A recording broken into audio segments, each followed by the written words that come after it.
ষষ্ঠ দফায় অশান্তি রুখতে ব্যর্থ কমিশন। বিজেপি নেতাদের তোপের মুখে কমিশন।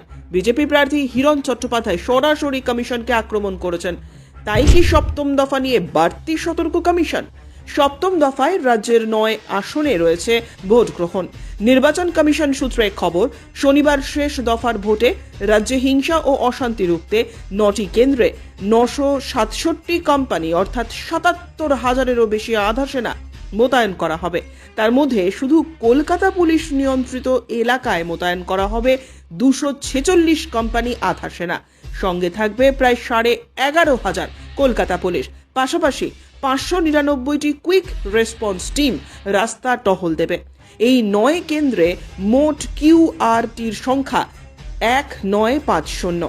জানা গিয়েছে বারুইপুরে থাকবে 160 কোম্পানি আধা সেনা এবং প্রায় 4,500 রাজ্য পুলিশ। সন্দেশখালী সহ বসিরহাটে 116 কোম্পানি কেন্দ্রীয় বাহিনী এবং 3,000-এরও বেশি রাজ্য পুলিশ মোতায়েন থাকবে। ডায়মন্ড হারবারে 110 কোম্পানি আধা সেনার সঙ্গে প্রায় 4,000 রাজ্য পুলিশ থাকবে।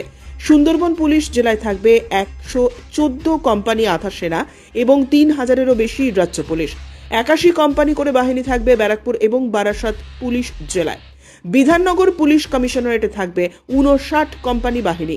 রাজ্য এবং কলকাতা পুলিশের 33,000-এরও বেশি কর্মী শনিবার থাকবেন ভোটের তদারকিতে।